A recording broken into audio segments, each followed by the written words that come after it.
I did a record with Terror Squad when I was 18. I did a beat for Fat Joe and Cuban Link, and this was when Big Pun was alive. Eh, And I did the solo song for Cuban Link on the first Terror Squad album. It's called All Around the World. I produced that. okay. And Fat Joe named me. Like I've changed my name. I've unchanged my name. Now my name is my real name. But before this, my name was Trax Trigger, which was a derivative of AP Tracks, which I got a name. That's what Fat Joe named me. The use of marijuana.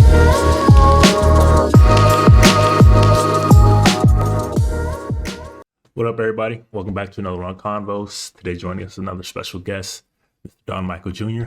Thank you for joining us, man. Hey, hey, no problem, man. Thanks for having me. So, you have a new album coming out March 17th called "The Wolf Smell Joy." Yeah. Um, that's primarily why we're here to kind of talk to you and discuss what you got coming up. But also, like, we want to introduce you to like kind of our audience and our fans and everything, and kind of just talk about your journey to this point. So, starting kind of from the Okay. beginning, like, how did you first get into music? Kind of like, what was your background coming up and growing up? My dad was a music promoter for like the big labels. For a couple labels. Like he did some big artists he did was like Janet Jackson, Belle Biv DeVoe, Jodeci, and back then record promoters were the people responsible for getting songs to the radio. So Mm-hmm. there was no internet, you know what I mean? So Yeah, yeah, yeah. if you weren't on the radio, no, you didn't have a hit. So his job was pretty important. And he was in charge of like picking their singles. And what he would do a lot of the time, this is where my background starts. He would bring records home to me and my sister and just play them for his kids. And it's like, which one do you like? Which one do you like? And then we would pick out these records. Like, we both like this one. And he was like, all right, I'm going to the radio station. We're in South Jersey, so the radio stations are in Philly. So he would go over to like Power 99 or WDA, it's like the big stations of Philly, and we would wait by the radio to see if they played the record or Huh. see like which one, if they play the one that I picked or play the one my sister picked, Yeah. and we would make like a game out of it. So we would hear Janet Jackson Control come on the radio and be like, oh, I win.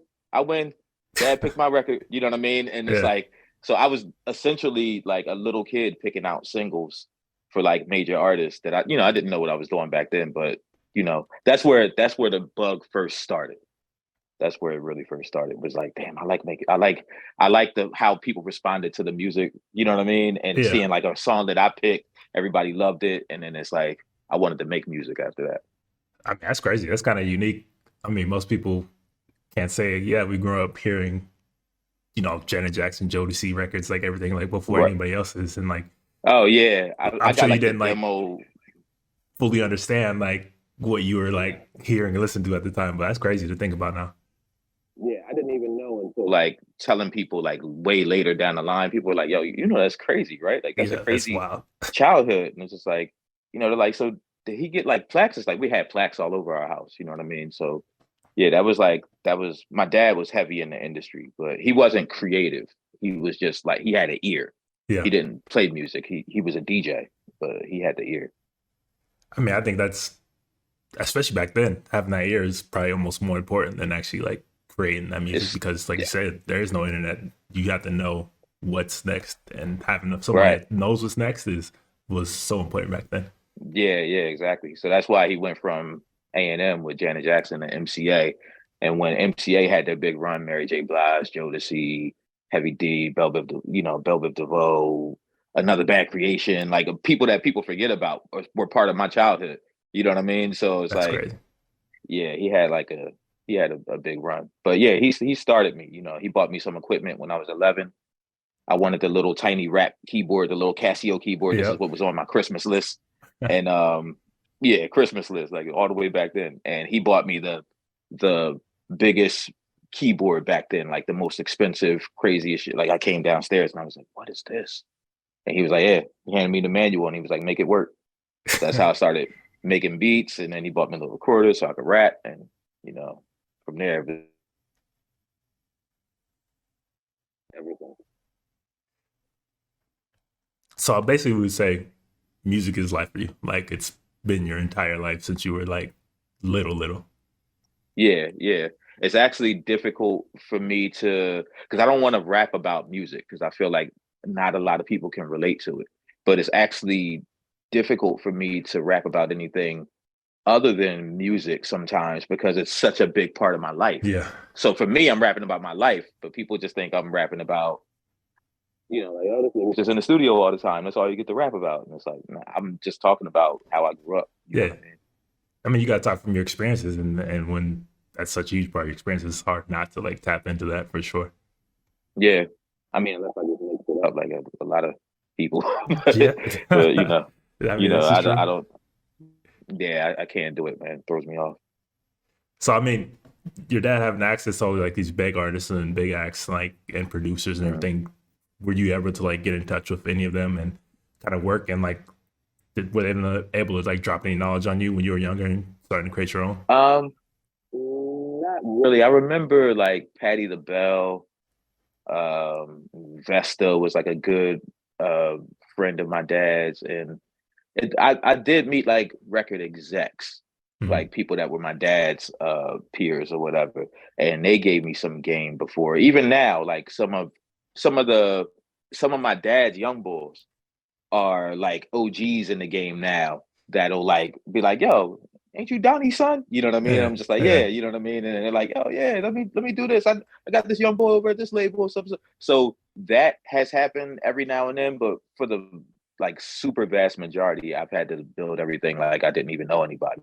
yeah, Because a lot of times that would hurt my dad. When my dad was trying to like introduce me to people, they would be like, hey, look, you're not an A&R, you're not you a record from we paying you to get these people to blow up. yeah, Don't be trying to bring your son over here because now you got a conflict of interest. You know what I yeah. mean? So a lot of times I had to stay away from my dad's connects and try to go somewhere else. You know what I mean? Okay. And you said you grew up in South New Jersey, right? Yeah, Camden. So kind of what was like the music scene for you, like coming up through rap and hip hop and like being introduced to other artists around there?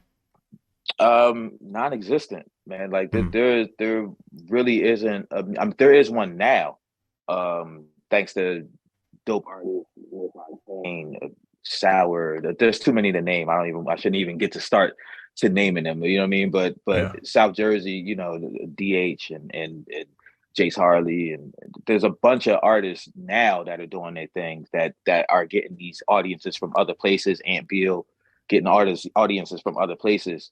And now people are starting to like look and see like, yo, there's something going on in that area or whatever. Like next to Philly isn't just Philly yeah, extended. It's actually like their own little thing that they got. So, but the music scene coming up, I was like one of the only people. Yeah, I remember I'm older. So I'm one of the only people that's rapping. It wasn't like a big thing for people to rap. You know what I yeah, mean? yeah, yeah, And then for a person to have like original beats or make beats, it's like I was like one in a million. You know what I mean? yeah, Now you could get a billion beats on YouTube. There's somebody that makes beats across the street. There's somebody that makes beats upstairs in your apartment. Like everybody's making beats. But back then it was super rare. So that actually, looking back, that was kind of dope. You know what I mean? Because you got to see, you got to really see and know the people that were serious about music because it wasn't the thing that everybody did. yeah. I mean, definitely like rap during that period. Like it was still cool. It was like cool thing to do, but it wasn't like the thing to do as I think it is like now. Like if there's no choice, everybody's like kind of running to rap these days. So you gotta like Right. be like, this is my passion. This is now it's like people that don't even like rap that are just kind of hop into it. Right. Yeah. Some people look at it as like, I just need some money, man. I'm trying to, it's Yeah, like playing the lottery. yeah, I might drop something on Spotify and it just go viral. You know what I facts. mean? And it's like, bro, don't do this. Don't do this for money, bro. It's like if you want money, like there's some good jobs out there somewhere. Like this is not the game to go Yeah, get money, a quick buck. You know what I mean? yeah, But it's a love thing. You gotta love it in order to really, I think, be successful at it. Because it's rough. It's rougher than people know. It's rougher than most of the documentaries that you see. It's rougher than everything that people think it could. There's worse shit. You know what I yeah, mean? And yeah, whatever you think is bad in the industry, there's worse. And you got to like fight through that shit. To My bad, I'm cursing a lot, but you nah, you got to fight good. through that to kind of make your way into this. You know what I Mm. mean? To really be effective in it. Yeah, so I want to talk about it. Like you've obviously you've been doing it for a long time. You kind of Mm, grew up and raised in like the industry. Like you kind of know the ins and outs. So I'm sure you've experienced all the highs, all the lows, all the anything and mm. everything in between. So like kind of like, did you start out as a producer and then switch to you know on the mic? I started I started everything at the same time. Okay. Luckily for me, like my dad got me that keyboard because he saw me making instrumentals out of on cassette tapes out of other people's records. Like I would wait for the record to fade out, and then I would just record the one part that was fading out, and then pause it, rewind the fade out part, and try to catch it on beat. So I was like looping on a cassette tape on a karaoke machine. And my dad was like, I got to get him like a little 4-track recorder. So he got me the recorder, but I was rapping over other people's beats. And when he got me that keyboard, I started making the beats. So I had something original to rap on. So Okay. I started recording, rapping, and making beats like all in the same like 2 month period. You know, so everything was brand new for me, and I was just like, I got to figure out how to do music.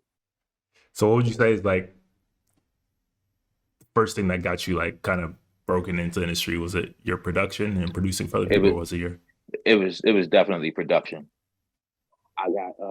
I did a record with Terror Squad when I was 18.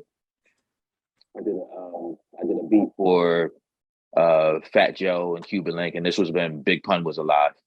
Um, eh, and I did the solo song for Cuban Link on the first Terror Squad album. It's called All Around the World.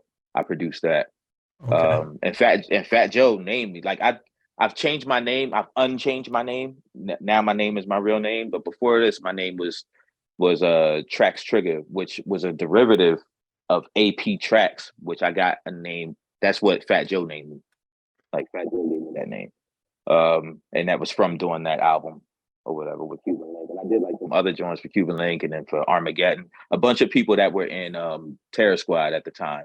But when Pun died, a lot of people fell out, and you know Mm, the relationship between Cuban Link and Fat Joe wasn't that good. Uh, Big Pun was kind of the only person really holding a lot whole of thing those together. relationships together. Yeah, so you know I just wasn't with Terror Squad anymore after that. But that was my first industry thing was when I was Okay. 18. I mean, well, again, you got some crazy stories because working with Terror Squad and Pun and Joe, like Yeah, especially during those days when Joe's a little bit wilder than he is now. Like yeah, oh so. yeah, yes, he was. I mean, coming up working with all these big artists and like big names, especially nowadays, like kind of legends, icons. Like, what are some like the moments that like stand out to you the most coming up like in the industry like that? Um, Probably meeting Slim from Cash Money. Okay. That was like a big. That was the first time I was like, and that happened way later. But that was like one of the first times it was like, hey, yo, this is crazy. Like I'm sitting in the back of a Maybach with Slim. He giving me a ride to my hotel room. Like, and I'm like, yo, it's about to go down. You know, I'm a Yeah, rapper. I'm thinking like, yo, this is really about to happen. You know this what I is mean? it. He's asking me to be a part of Cash Money. And I'm just like, yo, yeah, definitely. He's like, I want you to be a part of the Cash Money. Slim talks real low. Slim talks so low that like everybody in the room has to shut up when he's talking so you can hear him. And everybody got to turn the music down. And he's like, yeah, I want you to be a part of the Cash Money family. And I'm like, oh man, this is crazy. So that was like a big moment for me. And then some other stuff happened that made that not go through. But yeah, that's probably the biggest standout moment for me. Okay, so that was kind of like the moment where you thought like, oh, I've arrived now. Like Right. this is the moment for me. Right. Yeah.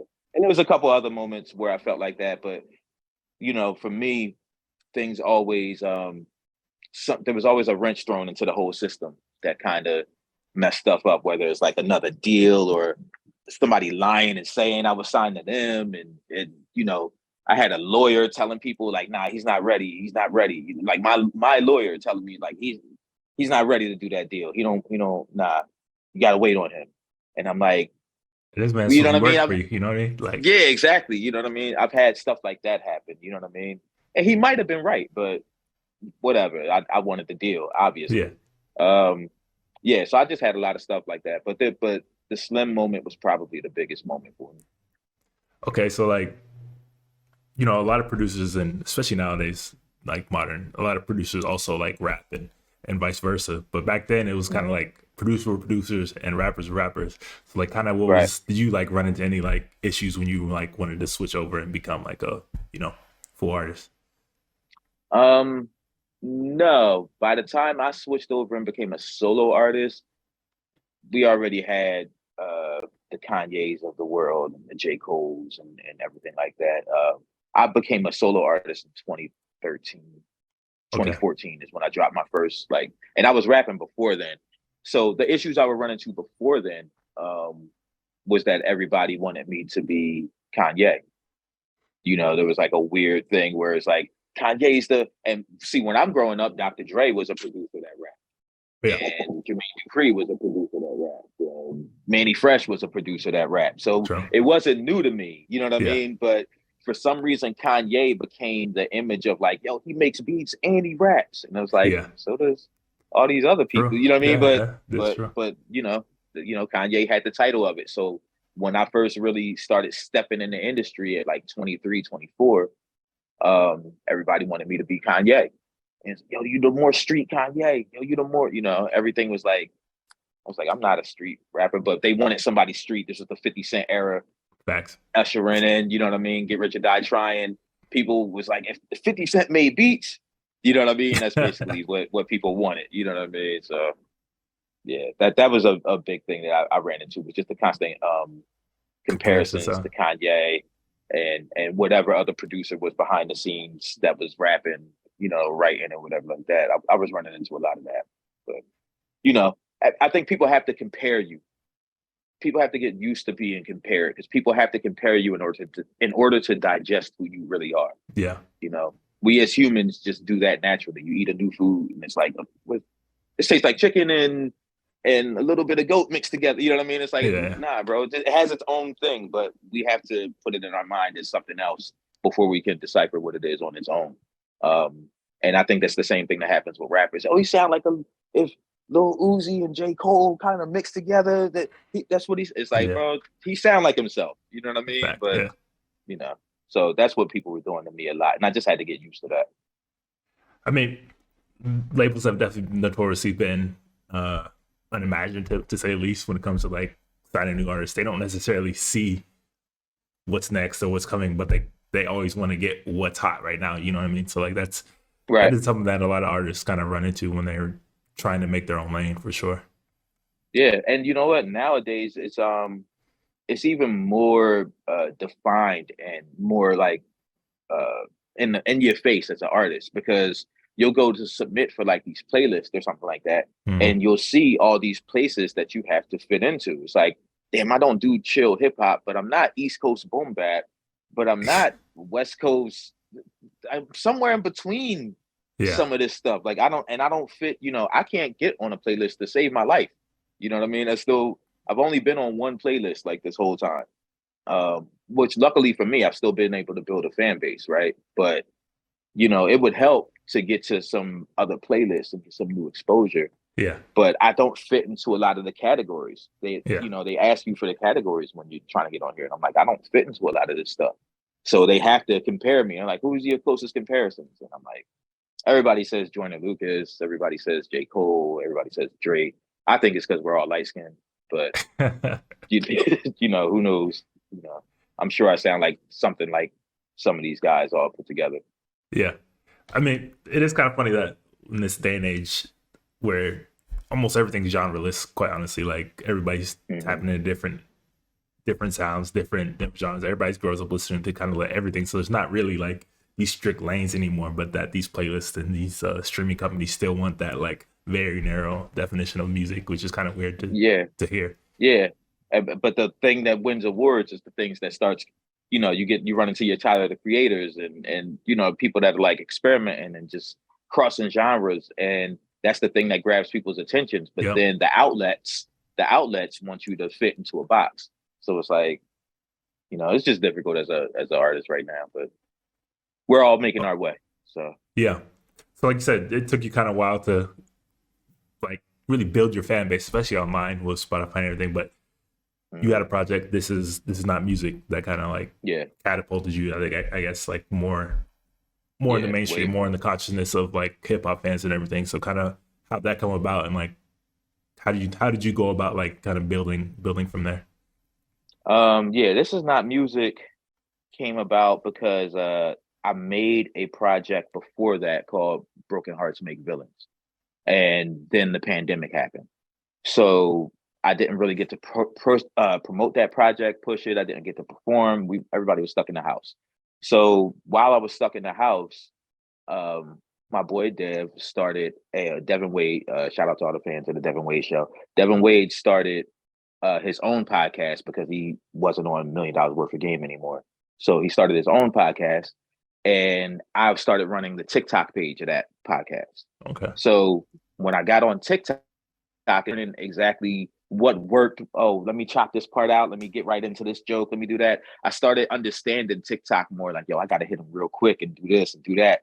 So I was like, yo, I need to work on a project and I need to figure out how I'm going to incorporate TikTok into it or whatever. So, but I didn't want to do with a project for TikTok. Let me just do my project. I'm gonna write a whole bunch of personal shit because that seems to be just the era, the mood that I'm in. Um, and that's why I said that's why I called it "This Is Not Music" because it was my life. It was really just shit that I okay, went through in my life. Um, so I wrote that, and then after that, the thing that launched it into like getting in front of people was me understanding TikTok from running it back in the pandemic for a podcast page. So I started doing skits to showcase the music. It's like, okay, I know it needs to be entertaining, funny, and stuff like that at first, but I don't want my song to be the joke. That was the yeah, difference for me. A lot of people's skits were based around the song being the funny thing. Somebody rapping about eating at McDonald's or somebody, you know what I mean? Whatever. yeah. They would make like these funny songs, and that was the thing. And I was like, I don't want my music to be a joke. I'll do a joke or like a skit or whatever before that, but when I play the song, it's the real song. And the first skit I did in that style went viral. So, and I didn't have a song out. So I was like, I'm not gonna do this again until my album drops. And I did it when my album dropped. And the first day I dropped that skit, it went viral. And I woke up like 2 days later and Ti had reposted it. As And well. yeah, and from there it was I was like, this is the first skit. Like this plan worked. It couldn't work more perfectly than what it just did. And after that, I just started firing more off, and it was going crazy on TikTok. And then I saw what was working on TikTok, and I saw Facebook had reels, and I was like, let me copy it to the Facebook reels and see what that is. I thought Yeah, I didn't even know Facebook had its own reels. I don't even think of people being on Facebook. You know what I yeah, mean? yeah. But I saw it, I did it, and Same thing. 900,000 followers later.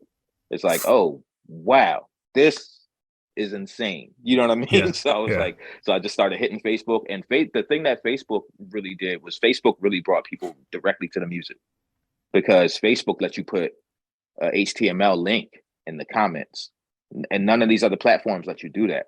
So when people would hear the song right on the skit, they go to the They comments, just click and right there's on a it. link right there, and they can just click right there. It just takes them right to the music. You know, Okay. where everybody else, you got to go to their bio and go click Mm. this and click their link tree, and it's a couple extra steps that made it like a little bit slower. But yeah, so Facebook kind of translated directly into streams, and that's kind of what just put me in front of everybody. It was TikTok and Facebook Reels. Yeah, I wouldn't have guessed that out of all these platforms, like Facebook would have been the one to like lead to more music streams. Nobody Wasn't thinks of music as being like a music platform, and then it's like that's the one that like it was not in my plan at all. It was not the thing. You know, I'm older, but I'm not like out of touch. So I'm really like on TikTok all day and really yeah, like, yo, I know I need to pop on TikTok. I need to get one of these songs to trend. I'm not doing dances. I'm not a dancer, but I know I'm gonna figure out how to. And then for TikTok to start working a little bit, and then for me to say like, oh, this worked on TikTok, this worked on TikTok. Let me put it on Facebook, and then the Facebook to just take off. And I was like, wait a minute, like this is crazy. But yeah. you know, you never know what your path is. You know, that's why you got to try everything. I mean, like you said, you were a little older artist, and I think a lot of older artists struggle with that kind of social media aspect of Mm-hmm. promoting and getting their music out there. Like, but today it's pretty much essential and like almost the only way to like really get out there and be seen. So like you weren't never really hesitant to like really hop into social media, or you just like were like let's just see what it is right N- away. Nah, I've never been hesitant to hop into anything that has to do with music because I've never stopped doing music. I think a lot of older artists get stuck because they stop for a while. And it's so easy to get stuck if you stop. Yeah. If you stop or pause or take a break or whatever you want to call it, you already are like on the fence because this isn't the things that were happening in prime era in your 20s or whatever like that. This music is different than what you were listening to as an older Yeah. artist in your 20s. So you're already a little bit slower, a little bit behind, trying to just keep up, trying to make sure you don't get washed away. If you pause in the middle of that and then come back, you're not going to like anything that's going on because you haven't been there for all the transitions. Yeah. Because I run a studio and I work with a bunch of younger artists, I'm always around. They're coming in, yo, let me get this little TJ type beat. And I'm just like, who's little TJ? Hold on, let me look up little TJ. I never heard this little TJ. Now people is asking for his type beat. Oh, okay. This TJ, I fuck with TJ. All right, cool. This is Yeah. dope. Yo, he got this song with this. Okay, he got this joint. And I'm up on Dirk. I'm listening to Vaughn before rest in peace. I'm listening to like a bunch of shit that people my age are just like, how can you listen to this auto-tune mess? They not saying anything. And I'm just like, yes, they are, bro. You just not used to how they saying it. Yeah. But Time you change. know, yeah, time change and people get stuck in eras of time. And I just refuse to be one of them people that can't set the clock on a microwave or you know what I mean? It's like Yeah. I know older people that's just like, how do you use this phone? And I'm just like, why are we the same age and you don't know how to use a phone? You know what I mean? It's like Yeah. it's weird. It's weird, but I'm not gonna get stuck, bro. Never. Okay. I mean, hip hop is, when you really think about it, it's still like a super young genre, and so like we've Hmm. never really had kind of older artists like that are still at the level they are like in rock. You know, you have like Rolling Stones, the Beatles, whatever. Like they're older, but they can still tour, they still put out music, they still do everything. Right. Like now we have like Nas, who's proven that you can Hmm. still put out music like at this age at a high level and still be competitive. And like Jay used to do it a little bit, and like those other artists out there are still doing it. So like, Right. is that kind of like, do you look at them as kind of examples of how to keep continuing at in the game at this level? Yeah, I do, but it's a weird. I have to make a weird mixture of what I use as inspiration because my situation is different. Even Jay Z came in at like 27. You know what I Yeah. mean? Nas been rapping since he was 18. Like they started young and they were able to continue on. And Yeah. of course, they're elite artists, so they were able to continue on at a high level. But they didn't come into the game. They didn't get their big break at 41. You understand what Yeah. I'm saying? So Yeah. it's like, so for me, this is actually uncharted territory. Like everybody's always saying, yeah, Two Chainz is older. It's like, yeah, Two Chainz was in the game though when he was 24.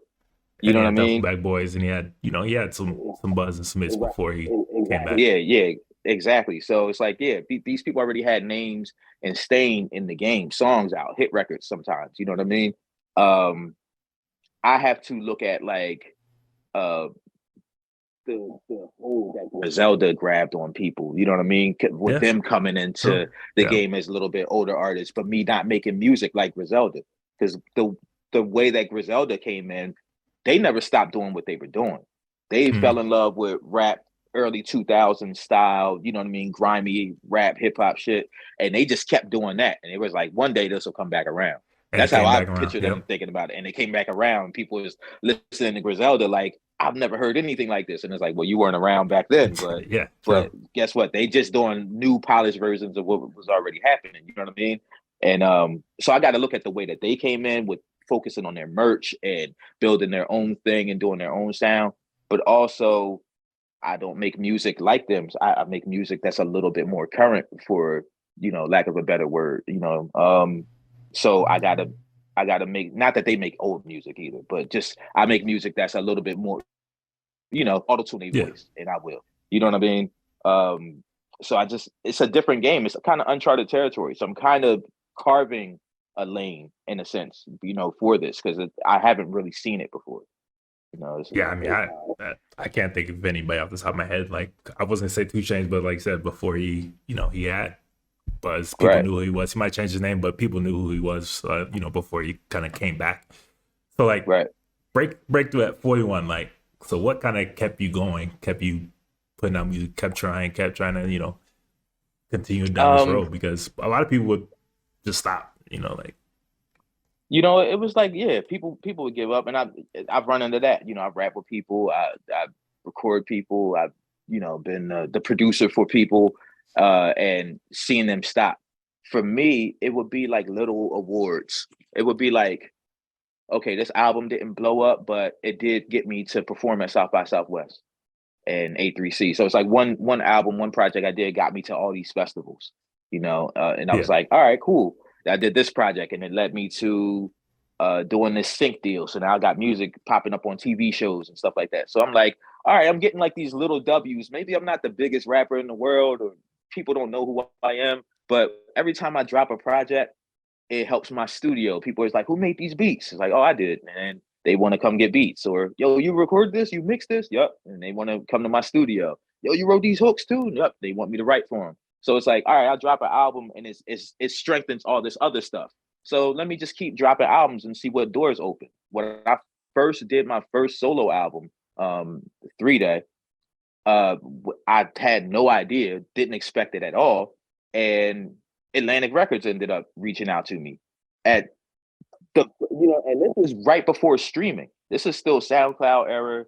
Right before Spotify really took over. Apple Music wasn't even out yet. I had dropped this, and iTunes put me on the front page, so it got me like a little bit more exposure or yeah, whatever. Um, and then Atlantic Records reached out to me on SoundCloud. Riggs Morales reached out to me, and I was like, I obviously thought it was fake. Who reaches out to somebody on SoundCloud? You know what I mean? On a song that had 400 plays. yeah, Like a song that had 400 plays, he's just like, yo, this song is crazy. Like, reach out to me. Let's set up a meeting, blah, blah, blah. I email it. I look, it's like, oh, the email says at Atlantic Rec. Oh, shit, this might be for real. You know what I mm, mean? It's like, all right. So it's like, I did that. I set up the meeting. I started working with Riggs. And it is that was crazy to me. So doing something like that is the thing that kept me going, because I might not have signed a big deal with Atlantic or done anything crazy, but it was like, well, every time I drop something, a door opens. So I'm gonna just keep dropping and seeing what doors open. And I dropped This Is Not Music, combined with those skits and understanding of current social media, and the door opened crazy. Like the craziest door that I ever thought would open. yeah, A door I thought was permanently closed. It was like, oh shit, you can still pop as a rapper this old? yeah. All right, cool. I gotta stay on my shit.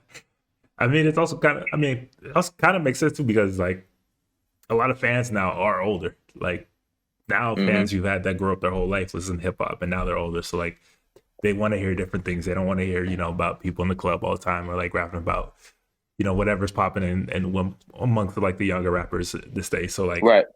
that kind of brings you like, what do you think about like the current state of rap and hip hop these days? I think that everything has its place.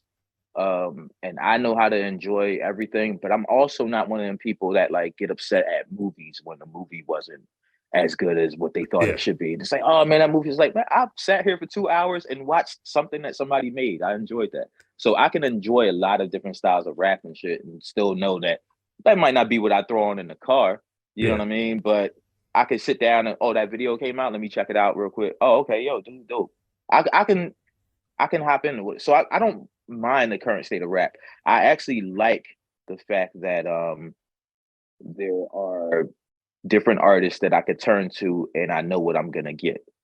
I know what I'm gonna get when I don't know all the way, but I pretty much know what I'm gonna get from a J. Cole drop, yeah, or from you never know what you're gonna get with a Drake drop. Like he's yeah. It proven could that. be It's like, man, yeah, any it could be a genre. house album. Yeah, Yeah, it could be, it could be Afro beats, it could be whatever. But I'm normally gonna, I'm typically gonna enjoy a Drake drop.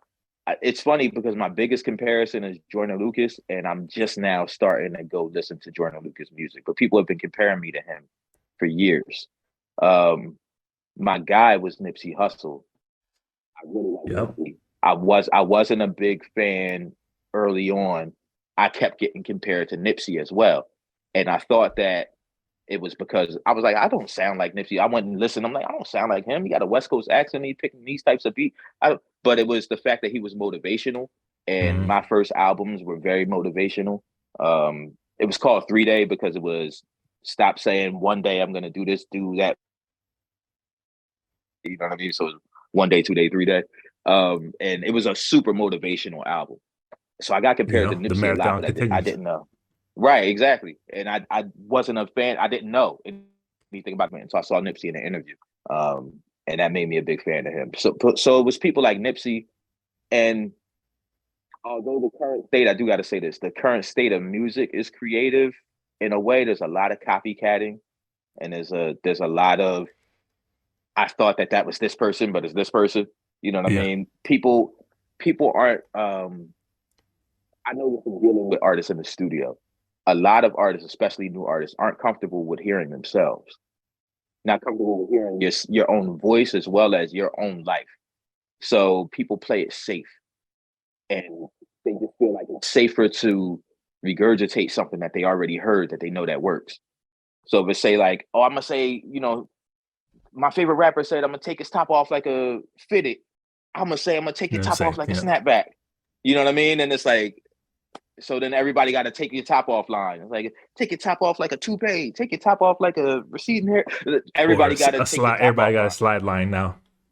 Right. Yeah. You know what I mean? Slide like it's electric. Slide like like I'm driving in the rain. A slide like it's too many slides. It's too many. And it's cool because it's rap, and that's kind of where we are right now. But at the same time, the people that shine through are the people that are doing something completely different. That are That's what. unique. That's still why, you know, anybody that's unique, all their copycats kind of fall off. You know what I mean? You got Uzi, and then you got a billion people that sound like Uzi, but Uzi's the one that still Still the one. will Yeah. remain. Little Baby, and then there's a billion little babies. You got Drake, and then you got a billion little Drakes. You know what I mean? It's Yeah. Cole, you get Kendrick. It's people. There's still the elites. There's still the people that stepped up and made their own way by doing their own thing. So I do see that though. I see that more and more happening now. I wish it was showcased a little bit more, but I see it more and more happen. So I think the current state of music is dope. But I'm always gonna think it's dope because I think that I'm always gonna find new artists that I like. Yeah. I mean, that's the one good thing about kind of this day and age of music is that there's so much of it. And there's so many different people that you can find what you like. Like that's Mm, not a hard thing to do. You might have to skim through a lot of kind of throwaway material and stuff, but you can find what you like and who you like for sure. right. So I got to ask, like, it's been a conversation among rap and hip hop over the last at least 2 weeks. Billboard Mm, dropped the top 50 list of all time. So like, mm. what do you think about the list? I didn't even look at it. I see the headlines. I see like, who was number one? Who Jay popped up Z. number one? Was it Jay-Z? I As a I don't Jay think Z anybody could one, argue that. Kendrick two, maybe Nas three, Mm. Biggie or Tupac, and then Eminem, something like that. Yeah. I see, like I said, I understand all the point of views. So it's gonna be hard for me to argue it. I'll tell people this, like I was never the biggest fan of Tupac's raps, Uh, right? So when Tupac pops up on so many people's top three, top five, or whatever, number one, I'm just like, as a rapper, and they just like, yeah, who better than Tupac? And I'm just like, I think you like Pac as a person.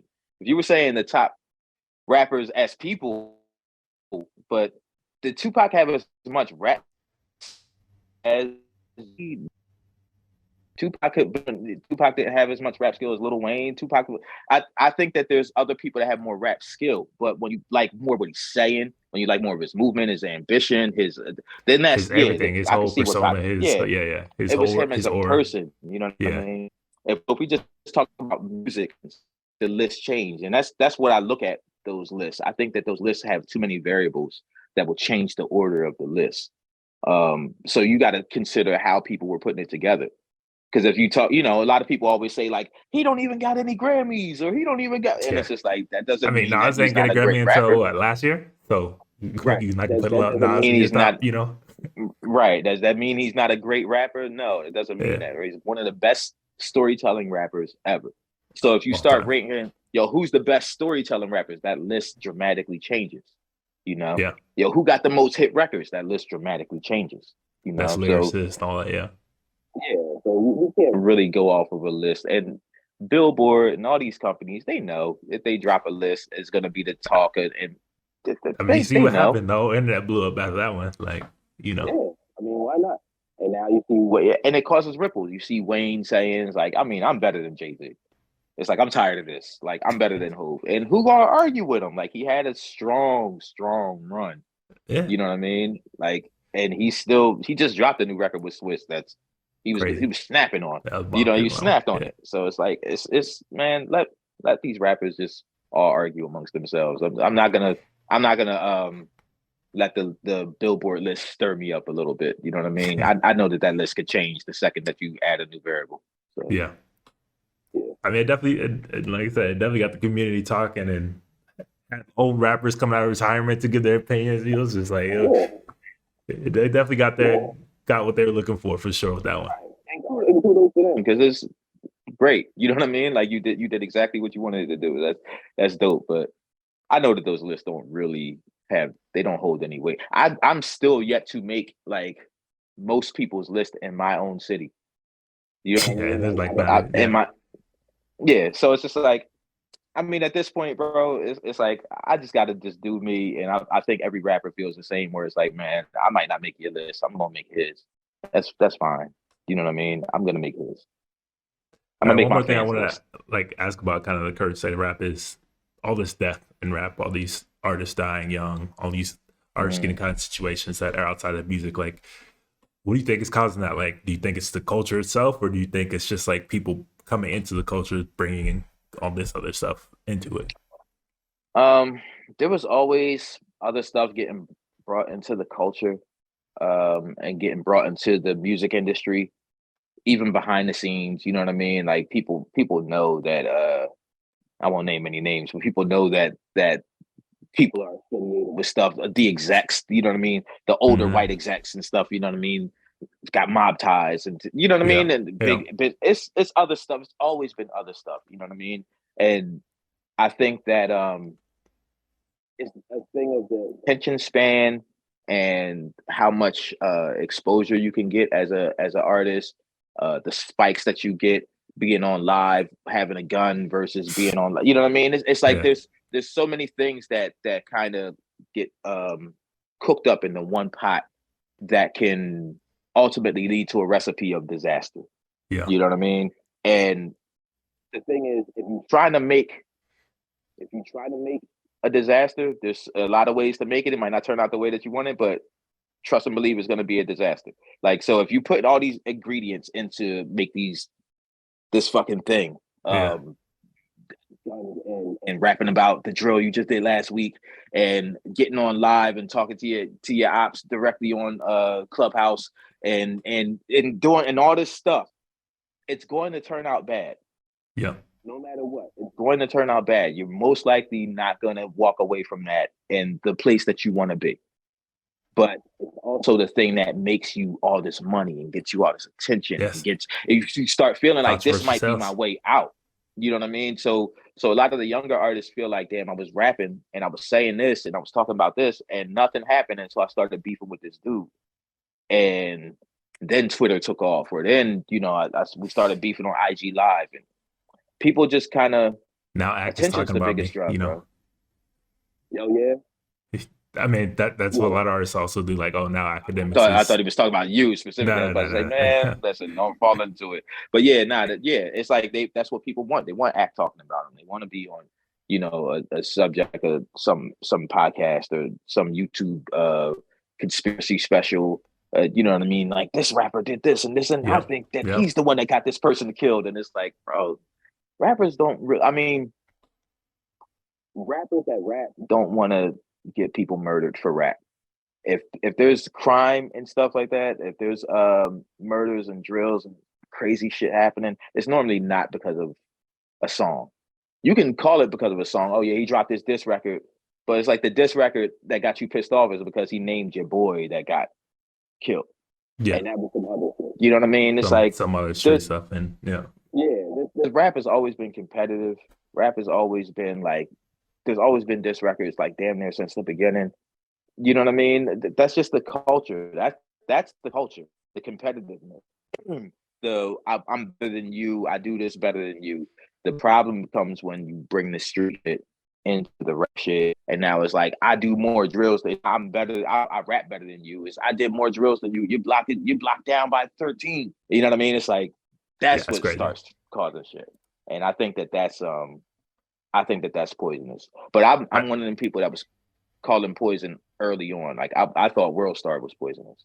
yeah, You know what I mean? for sure. I'm one of them people that was definitely pointing out like, yo, that's not good, bro. Like that's crazy that Now you he's got people famous for like what? doing things to specifically get to like these platforms and to get this attention, Right, and yeah, for right. sure. When I saw Boom or whoever just running around slapping people and then running, it's like this. Y'all don't see where this is going. Like this is it's going in a bad direction. You know what I mean? But I definitely think social media is primarily to blame for like a lot of increase in a lot of this because it's like, like I said, the attention is a drug for one. So like getting that attention mm-hmm. is something that's like driving people to do these things that they probably wouldn't do before. But also like with social media, these rappers can't really hide. Like before, you could have this persona on rap and music, and then you kind of like go be your own life, go be on your own. But now it's Right. like you get this 24/7 access, so it's like there's really no hiding from like this persona that you're like putting out there now with social media and everything. Right. Well, see, you can still hide if you want to. People don't want to. The Yeah, attention is the drug. You don't know nothing that Cole was going through. You know what I true. mean? That's Like true. Cole don't got to post. Kendrick don't got to post to be relevant. You know what I mean? Like you don't got to stay in. I don't even see like little baby posting a bunch or anything like that. Like there's certain people that don't post. People fall in love with the attention, Yeah, that's and true. people get when shit used to the attention. You don't want it to stop because the attention stopping is like the death of your career. It's like something's ending. So it's like, nah, I gotta stay in front of their faces. I'm guilty of it. I'll slow down, post it. I'm like, yo, let me drop another skit. Even though I'm trying to move away from the skits, I'll drop another skit just to stay in front of people's faces. You know what I mean? Yeah, And it's like, at least that's something positive and entertaining. But yeah, I think the attention is a big thing. And it's all systemic, right? It's not just social media that's causing this. Like a lot of this shit would be happening if there was no social media and you just wouldn't know about it. true. Same thing with like police shootings and shit like that. Like Yeah, it was always happening. It just everybody didn't have cameras. So some of it's systemic. I won't blame everything on social media.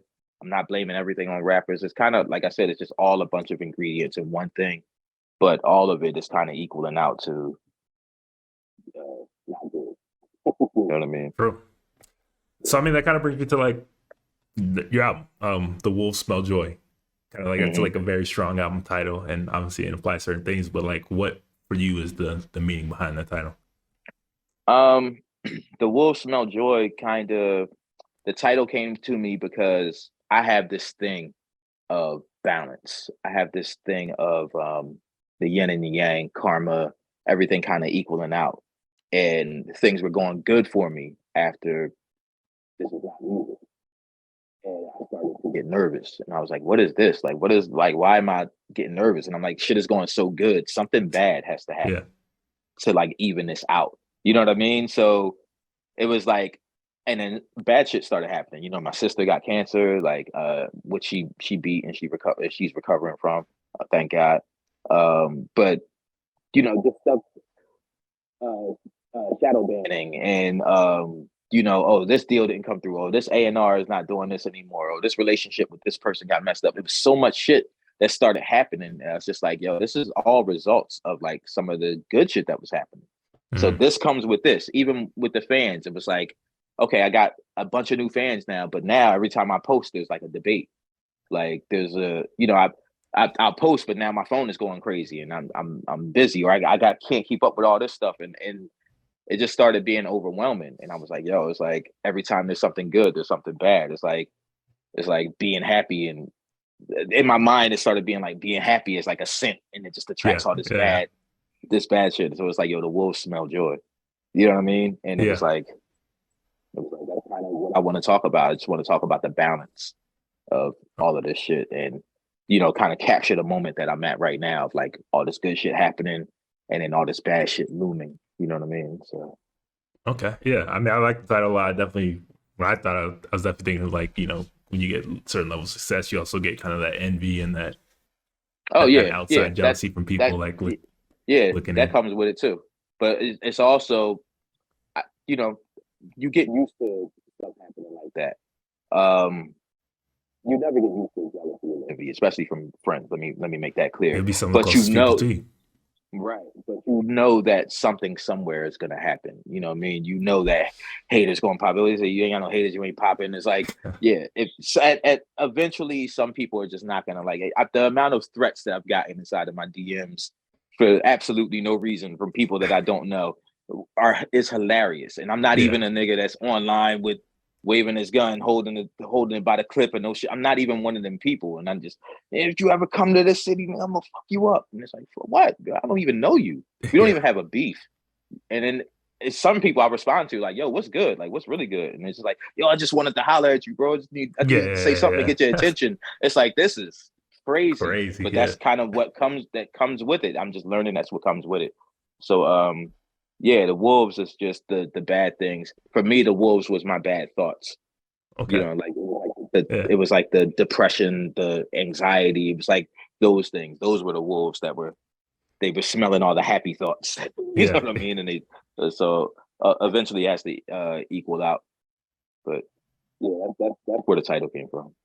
So do you handle most of the production on this yourself? Yeah, me and my partner Drew, we were the cool part. We did a couple together, and then my little brother Jace Harley did produce the song called Etc. with me. And then my guy left in London, he didn't like really do anything. He didn't touch the project. I would bring my shit to him and be like, yo, what you think? He's like, yo, I think you should drop this out right here. Just rap over this part Mm. and blah, blah, blah. And you know what I mean? It's just, he's like one of my creative bounce off people. Like I bounce ideas off less, because he's like one of my little brothers too. Like, um, so yeah, but for the most part, like a vast majority of the production is me on the album. I think I pretty much did every track. I definitely produced on every track. Um, and me and Drew co-produced whatever. We co-produced This Is Not Music, not This Is Not Music. This Is Everything I Thought It Was, with another producer and DJ Peru. Um, and yeah, I think everything else was me. Okay. So Dope. I mean, I thought the production was fire. I was thank you. like it's got a good mix of modern kind of elements and then also, more like 2000s type of hip hop in, but it's like a good blend of everything that comes through very well. Yeah, that's what I try to go for, man. I just try to like introduce stuff that's gonna be new to somebody. Yeah, Like if it's 2000 stuff, it's gonna be new to somebody that just started listening to rap 5 years ago. Because for my sure. fans, I would think that my fans were all like 30 plus, but they're not. I'm about my fan range 18 to 44 is like damn near equal. You know what I Yeah. mean? So it's like I know that the 18-year-olds that are listening to me never really heard a beat like this. And I know that the 39-year-old dude that's listening to me don't really listen to too much shit that sounds like GoDaddy.com. So when he hears it, Yeah. he's just like, oh no, I could he's still spitting on this. You know what I mean? Like Yeah. however older dude is going to talk about it. Like so So it was kind of like your creative process when it comes to, this project. Do you do um production first and songwriting or like songwriting and the production? Like how do you kind of go about crafting this? yo, I think it's funny, man. I think that I do everything at the same time. Everything equals everything for me. And I think it's because I started it pretty much all at the same Mm. time. So I'll just play like a piano or something like that, and then find a little melody, and I'll keep playing that over, and then like bars start jumping in my head. So before the beat's done, before the piano's laid, I'm already thinking like, oh, this is a dope flow. Oh, if I say this, if I say that and then switch the flow to this, the drums could go like this. So then start doing the drums, and then yeah, say if the drums is rocking like that, then the hook gotta be. It's like everything starts, and I'll start laying down just before I know it. Before there's any words, I'm like mixing it or putting like an effect on it and being like, oh, if I put this under my, that's not even any mixing. You know what I mean? It'd be Yeah. shit like that. So everything is like leading me to do everything else. You know what I mean? So it's kind of, I've never really seen the process happen the way that it happens. You know what I mean? I would love to be able to hear a beat and just be like, oh, that beat fire. I'm gonna write to that. And that Yeah. just be it. But that's harder for You gotta me put your hands on that. than I gotta be control of everything, bro. And it sucks because it takes longer for me to do. You Yeah. know, where the output of a lot of artists is like, yo, I went on YouTube, found this beat, hit the producer, he said it's available, bought it. I wrote this song that's coming out tomorrow. And then I'm gonna do that 10 more times this week. I got 10 new songs. And for me, it's like, I need 6 months to make, I need 6 months to make these 10 songs. You know what I mean? Like it's different for me, man. But the process is I've been trying to change the process, but ultimately I think my process is my process at this point. So Yeah. yeah, I gotta make everything at the same time. Okay. I mean, that's impressive to be able to kind of hop back and forth like that. That's a lot to juggle. I don't think most people could do that. I never really thought of it like that. Well, thank you. Yeah. So, like, what are some of your favorite tracks off this project? I really like Estupido because that one I wrote in Puerto Rico and it flowed out so easy. It was crazy. It was flowing out crazy. Like this is my first time ever being like on an island and really getting out of like the main of the United States. Like it was my first time. So out in Puerto Rico, I was really like just vibing and writing whatever I was going through. It was just, I was walking through Old San Juan and my boy, all our watches are tied together for like the workout shit. So he texted me, he's like, yo, you walking? He's like, why that walk take you so long? You walking slow as hell. And I was like, yo, you trying to diss me on my steps? Like, why are you counting my steps, bro? And then, and then it started jumping in my head. I was like, you stepped to me about my steps, and it was like, yeah, your watch can't say that you stepped to. Oh, that's a bar, and I just wrote that bar, and it's just like, just throughout the day, I'm just writing bars, and so that song just flowed out. So when I listen to that song, it just reminds me of being in Puerto Rico, my first time really like vacationing for real. Because I vacation, but I never really vacation. I always end up working in a studio somewhere. So every place always looks the same. This was my first time being able to enjoy that. So Estupido is top tier for me. 3D is top tier for me. Just because that one kind of poured out of me.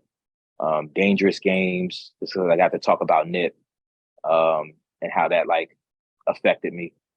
The second verse I said, I wanted to work with Nip. Shit was like a real goal. I saw his last breath on Twitter. Should have turned you real cold. The death of my idols, the success of my rivals, have you questioning will I ever be blessed with a title? Because there's enemies, there's people that I'm not cool with that I see blowing up.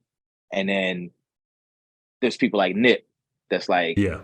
somebody that I wanted to work with. I really wanted to work with Nip.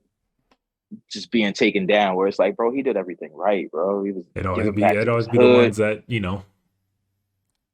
what Yeah. they're supposed to All be my doing. Yeah. favorites, all my favorites of like the last few years or whatever, the newer generation or whatever have died. Like all my favorites, bro. So like XXX, one of my favorites, passed. Then I'm like, yo, Juice World, passed. Then it's like, yo, Nip, passed. And I'm just like, yo, I'm not telling nobody who my favorites are anymore because I feel like it's my fault. Yeah. It's Like been people are definitely been passing. crazy past couple 5 years for sure. It's been wild. Yeah, Some of the yeah, biggest names out there. yeah, it's crazy. But yeah, man. So I think those are my favorites. But I really am blessed enough to say that not just this project, all my projects, most of the songs, 98% of the songs are me. They're me. Like so there is no like, yo, what's the favorite song? Like I like how some things came together better than others, or like the memories that's tied to a certain song. But as far as like quality of song, whole project. Like whole project. And it's not cat. And I prove that it's not cat. I always do this. I don't know if you've ever seen it. I always go on live and I tell people pick a number. I say I'm not gonna play anything that y'all think that I want to play to showcase the best songs. And y'all pick a number. So the first number I see, that's what I'm playing. And I'll play that and people were just like, "Yo, this is fire." I'm like, "I ain't even picked this. This ain't even what I picked. Y'all pick a number. Somebody number 7 pops up. I play number 7. People are like, "Oh, this song is crazy." Number 9, pick, you know what I mean? And then I do that through my entire catalog. I say, "All right, I want y'all to know it's not just this project. I know a lot of y'all are new here. Y'all are new fans. So guess what? I got 5 other projects. Somebody pick a number, and they'll be like 2. I'm like, I'm going to my second album. Somebody else pick a number. And 14. I play number 14 on my second album, and people are like, "Yo, this is fire."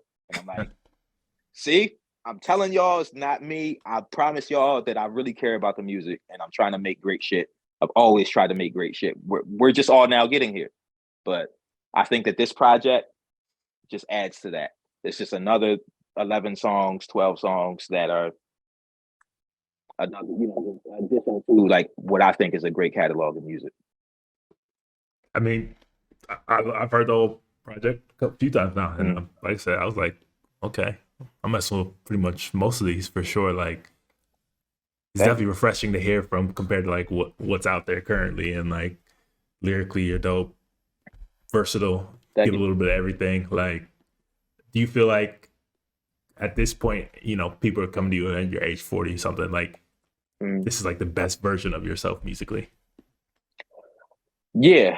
I think that this is my most polished era. Like this project, for example, is the fastest that I've ever done a solo project. Which, like I said, I started that project in August, and I think I was finished by December. So that was like 4 months. Like I think that that's the fastest that I ever really did a project, and I think that that's because I'm in such a good headspace, and I got a bunch of new fans, bro. It's like I've been rapping all this time to try to build a fan base. You know what I mean? And through TikTok, through skits, through whatever I did to get people's attention, I got all these people looking now. So now it's like I want to prove to y'all that that there's no sophomore jinx with me, like because technically this ain't sophomore. You know what I mean? Yeah. But I want to prove to people it's like, yo, this isn't a fluke, bro. I can be consistent. Y'all, like, you found a good person to be a fan of.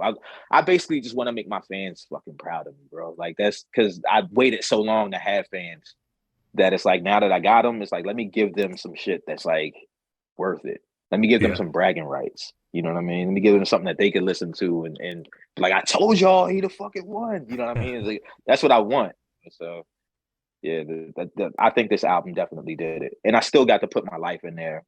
I didn't, because the last album was so introspective, I didn't want to do too much introspective on this one. And I had more people asking me for other shit. When the last album took off, I had a lot of radio people hitting me up and, yo, send me something for the club. Yo, send me something. And I didn't have any of that. I was like, I don't make any of that shit because it was never an option for me. I never thought of making radio records because I wasn't on the radio.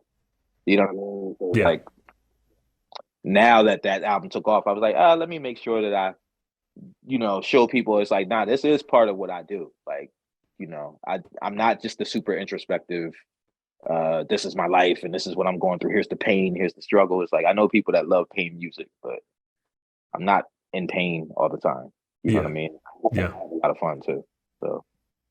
Okay. But the album is a balance though. Not to cut you off, but the album is a balance of that. Even the first half I think of as like the joy side. And then from like 6 or 7 on, I think it's 7. I think of like the wolves side, so it's like the joy in the wolves. Just like the second half of the album is darker. Now I can hear that. Like from when I heard the album, I can definitely see that kind of progression to the end of the track. Okay. Yeah, I thought of it when I was putting it together. Like it's weird how artists think. It's like artists putting shit together on the albums. Yeah, man. So I'm the album, bro. I think that it's a good addition to my catalog. I mean, March 17th coming out here soon. 7 days as of this recording. I think your fans for sure definitely in for a treat. I think it's a super dope project, and I was definitely blown away. I was like, okay, well, I haven't heard this before, and like you heard the start before, so like I'm definitely interested to see kind of like the fan response when it's finally out there in the wild. Like, do you have any like release plans for it? Any anything special plan for the fans, listeners? Yeah, we're in the middle of the release of it now because I dropped it I dropped early access to it on a platform called even.biz, Okay. which is like the same platform. I actually heard of this platform from the Russell, and he made me want to go see what it is. But this is the platform that allows you to pay whatever you want for the album. Okay. So I released it on even.biz and just let people, pay whatever they wanted or whatever. And I didn't go crazy promoting it or anything like that. I just wanted to see like the true fans and get it to the real people that are like really supporting it. And bro, I teared up the other day because they sent me my reports and I literally teared up. I almost cried, but I didn't cry. But I teared up because I saw how many people paid like $100 for the album. Yeah, How it's many dope. people dropped like $50 for the album? People dropping $40, $38. You know what I mean? Just people trying to give whatever they could. And I was like, yo, that's fucking crazy. Like my music really means something to people. You know what I mean? So anyway, dropping it on even.biz, let me see that. But so that's part of the way that I'm putting it out. And another thing is on even.biz, there's 2 extra songs and there's gonna be 7 extra songs. Um, Okay. I'm adding 5 more songs to the even.biz release in May. So in May there will be 5 new songs for the people that bought it on even. You don't got to pay anything additional or anything like that. Just That's one day you're dope. gonna log on there and see that. And another thing that I'm doing on even is I'm raffling off my MacBook, the MacBook that I made the album on. I'm raffling that off with the files to the album on it. So Okay. people, can like click through and hear just the beat or take my vocals off or rearrange stuff, whatever they want to do. You know what I mean? I think that it'll be dope for So they one of get my like the fans to masters now. actually. Yeah, yeah, but not the masters. You know what I Yeah, mean? but But you know, yeah, but yeah. but they but they get the files so that they can mess around with it and all of that. I just thought that that would be real dope. So that's been part of like my rollout too of I don't even have a rollout, but that's just one of the things that I wanted to do that was special for this album was be able to, even if you paid $1 for the album, it's like now you entered in for a chance to win my MacBook Pro. You might get That's an dope. $800 computer and and I'm doing vinyl. 50 fans are gonna get vinyl from this project too. So yeah, so I just been, trying to do all the shit that I thought would be dope if I ever got in the industry. You know what I mean? Like, Yeah. but now these platforms that are coming up are like giving you the freedom to do some of that stupid stuff. You know what I mean? Like add songs to an album after the fact. You know what I mean? So yeah, I'm enjoying that process now. I mean, The Wolves Smell Joy, dope album. Heard it myself. You know, definitely excited for everybody else to kind of get a chance to hear it. For all the listeners and followers, you know, definitely go check it out when it drops March 17th on all streaming platforms. Yes, sir. This will be out before. If you want to go support, go to even.biz and support it directly and, you know, show them a fan. And Yeah, yeah. Do you have any favorite songs? oh yeah, I do. Upside Down, Wolf Gray, the Stupido. I like the Stupido a lot. And Okay. I think Cherry Red, Okay. probably the ones that Yeah. like stuck out to me right off the top.